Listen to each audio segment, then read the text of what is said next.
Welcome back to the Kudlow Report. I'm Larry Kudlow. So, is a major debt ceiling deficit reduction plan imminent? That's what sources are telling me about a grand bargain between President Obama and House Speaker John Boehner.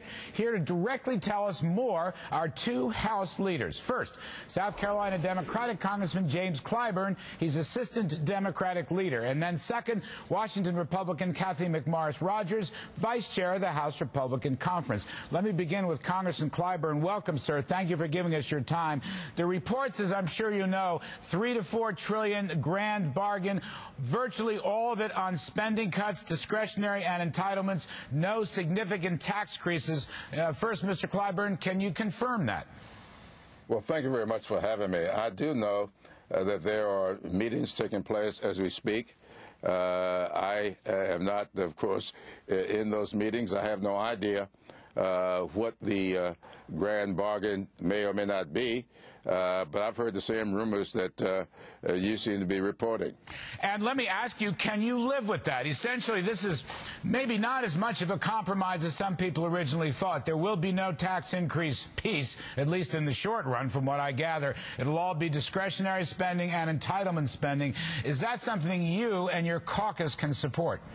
Well, I've always said the stickler in all of these things will be the details. We'll have to see exactly what that is. Remember, last year we did a $500 billion cut in entitlements, Medicare, if you please. Now, all of that was done on the provider side. It got misrepresented to the public, and a lot of people felt that benefits were cut.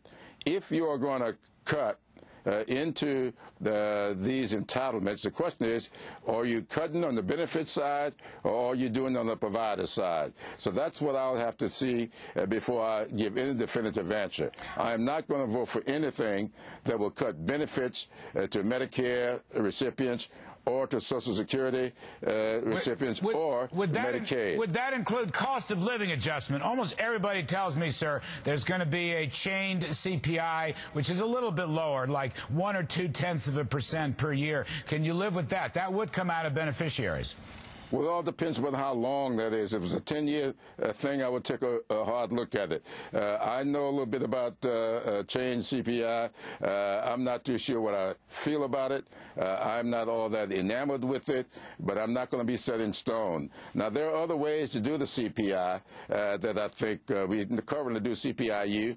You could do a CPI for the elderly, taking into account those changes that take place in the purchasing of elders. So I would have to look at all of that to see whether or not I could be for it. And can you live with the Social Security adjustments? Now, this one's kind of a mystery because I don't think any of us know. The Gang of Six certainly didn't tell us in their document. And, of course, we haven't had the good leaks yet out of the White House or Mr. Boehner's office. But there is a Social Security piece. It might be the COLA piece, but it also might be eligibility for retirement and other beneficiary adjustments. Can you live with that, Mr. Clyburn? Well, let me make one thing clear. If you're talking about increasing the retirement age, I am absolutely not going to vote to do that. If you're talking about... Why not, sir? Why not? Everybody, a lot of people are talking about increasing the retirement age. Well, let me tell you why. For me, working in the air-conditioned environment every day, my retirement age ought to be looked upon differently. My life expectancy is differently. Somebody working in the coal mine every day or some other construction job, working out in the elements every day, they do not have the same life expectancy. And I think it's unfair for us to treat them the same way you treat people working in an air-conditioned environment.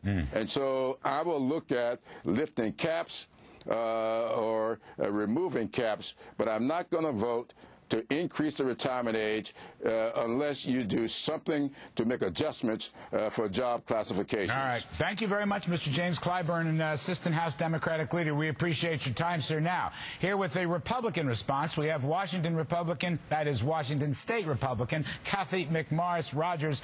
Ms. Rodgers, welcome back to the show. Can you deny or confirm that a deal is cooking, $3.7 trillion? Speaker Boehner is going to announce it to the Republican conference tomorrow, Friday.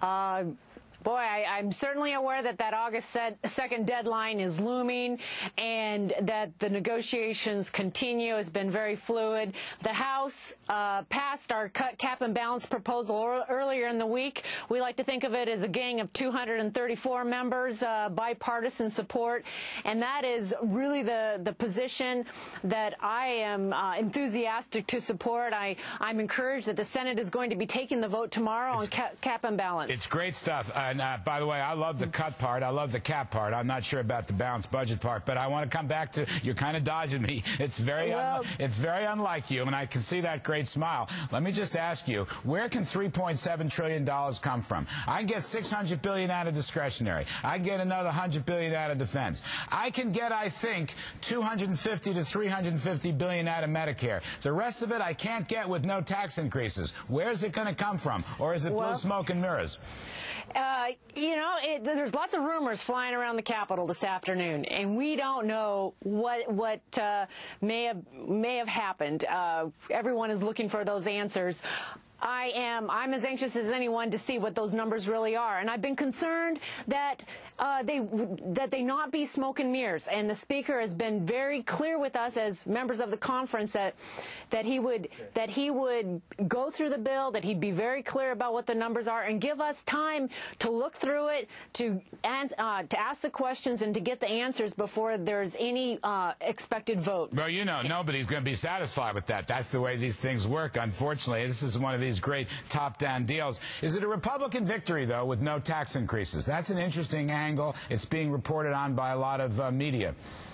I believe it is. The Republicans do not believe that this is a time to be raising taxes, especially on those that are job creators, small businesses. The Republicans do support tax reform. We believe that tax reform, if done the right way, could actually be helpful in getting job creation going in America again.